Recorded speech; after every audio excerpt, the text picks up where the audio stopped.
Jadi ketika kalau teman-teman menerima SP2DK ini berarti orang pajak lagi curiga nih sama teman-teman. Karena yang dilaporkan ada hal-hal yang belum sesuai. Maka dari itu kantor pajak itu mencurigai ada kesalahan data. Pernah dapat SP2DK dari KPP? Santai aja, nggak usah panik. Cek dulu, baca baik-baik. Terus kirim deh jawabannya sesuai dengan apa yang diminta di dalam surat itu dan bisa menjawab isu-isunya. Nah, dalam video kali ini saya akan memberikan apa sih yang harus dilakukan ketika kita menerima SP2DK dari pajak. Yuk tonton terus videonya.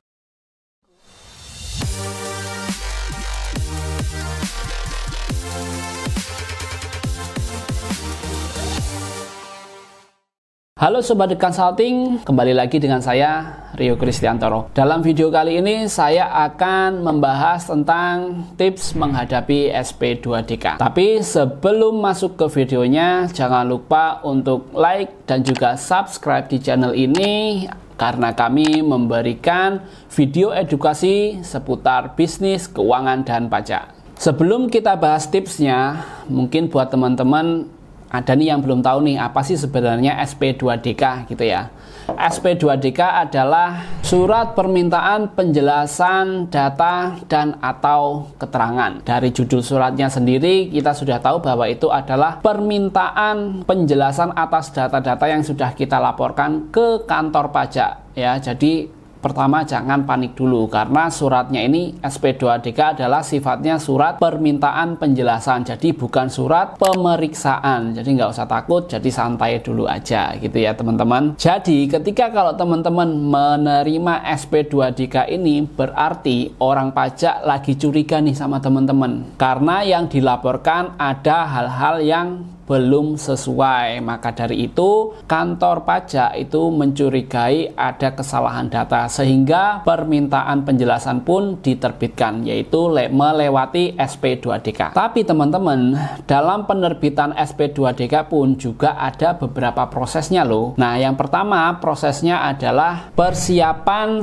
dari Kepala KPP ya. Jadi Kepala KPP ini memeriksa ataupun meneliti tentang wajib pajak ya yang belum bayar pajak gitu ya, ataupun ada data-data yang memang tidak sesuai ya. Jadi atas dasar itu langsunglah diterbitkan SP2DK dan dikirimkan ke wajib pajak ya. Dan pengirimannya pun bisa berbagai metode, bisa lewat kurir ataupun disampaikan langsung ke wajib pajak gitu ya. Kemudian yang selanjutnya yaitu wajib pajak harus wajib menanggapi atas SP2DK tersebut ya. Jangan sampai nggak ditanggapi karena itu nanti akan mengakibatkan orang pajak akan melakukan prosedur lain gitu ya. Dan yang ketiga yaitu cek data dan analisa balasan untuk wajib pajak. Balasan dari wajib pajak ya. Jadi analisa dulu sebenarnya apa sih yang ditanyakan dan carilah ketentuan-ketentuannya dan bukti-buktinya gitu ya. Kemudian yang selanjutnya yaitu rekomendasi tindak lanjut dari kantor pajak. Setelah SP2DK tadi direspon, nanti tindakan lebih lanjutnya seperti apa ya. Ada beberapa hal kemungkinan. Yang pertama adalah nggak usah diproses ya, jadi langsung diterbitkan namanya surat hasil ya, SHP biasanya, surat hasil pemeriksaan gitu ya. Itu berarti semuanya sudah benar. Atau ada kemungkinan yang selanjutnya yaitu dipantau karena wajib pajak ini agar buat laporan pajak dan pembayarannya bisa menjadi lebih baik gitu ya. Kemudian kemungkinan yang selanjutnya yaitu pemeriksaan ya, karena mungkin ditemukan ada kesalahan dan juga ada pertimbangan yang lainnya gitu. Dan yang keempat adalah kalau ternyata terbukti ada tindakan ilegal, bisa jadi akan dilakukan untuk bukti permulaan gitu ya. Kemudian step selanjutnya yaitu berkaitan dengan urusan administrasi ya, dan juga penjelasan. Ketika SP2DK ini telah selesai, maka nanti akan diterbitkan oleh kantor pajak. Itu adalah surat LHP2DK ya, laporan hasil pemeriksaan dan atau pemeriksaan data dan atau keterangan gitu. Nah, jadi kalau kamu yang pernah dapat SP2DK, boleh dong share pengalamannya di kolom komentar. Bagi yang baru dapat, jangan panik. Nah, berikut tips bagaimana menghadapi ketika kita mendapatkan SP2DK.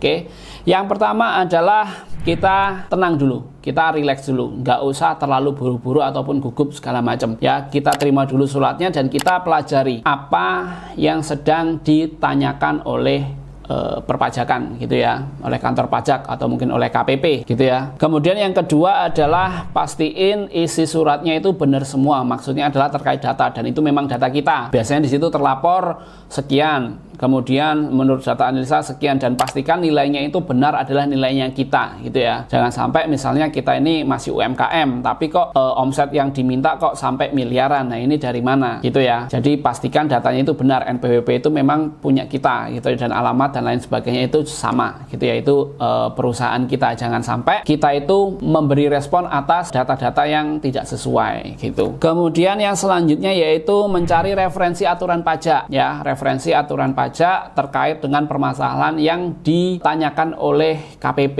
gitu ya. Referensi pajaknya apa, pasal berapa dan lain sebagainya gitu ya. Kemudian yang selanjutnya adalah mulai mengumpulkan bukti-bukti pendukungnya, kemudian berikut juga penjelasannya nanti seperti apa. Kemudian tips selanjutnya yaitu masalah menjawab SP2DK ini.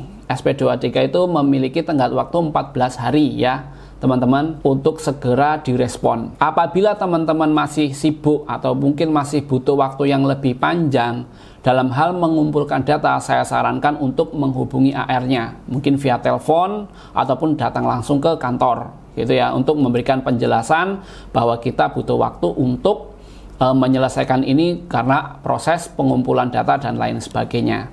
Ya, biasanya di proses ini AR ataupun pemeriksa itu nanti mereka umumnya itu mau mengerti karena kondisi di lapangan gitu ya. Jadi biasanya minta ditentukan tanggal sekian harus sudah selesai gitu. Kemudian yang terakhir adalah selalu kooperatif ya teman-teman ketika proses pemeriksaan, karena itu berkaitan dengan validasi dari pajak gitu ya, atau pemeriksa gitu ya. Karena kalau kita tidak kooperatif itu bisa jadi menjadi nilai catatan bahwa perusahaan kita sedang mungkin menyembunyikan sesuatu ya. Jadi bisa mengindikasikan seperti itu, sehingga ketika kita tidak kooperatif kemungkinan besar KPP ataupun petugas pajak itu bisa mengambil prosedur lain untuk melakukan pemeriksaan ke tahap selanjutnya. Sebenarnya dapat SP2DK itu nggak perlu panik sih, jadi cukup relax aja, cukup dipelajari data-datanya. Tentunya dalam prosesnya ikuti juga aturan-aturannya ya teman-teman. Jadi ketika dalam proses pemeriksaannya teman-teman kooperatif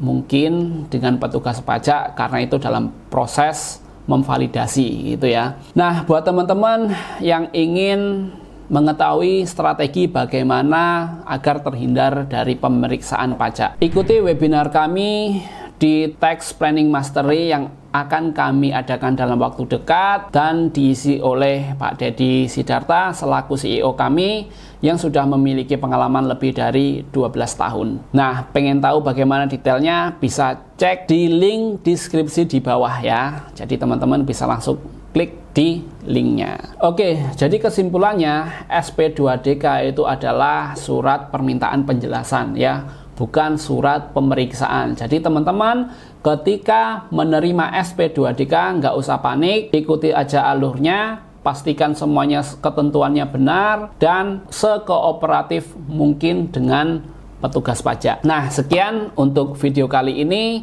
sampai ketemu lagi dalam video lainnya.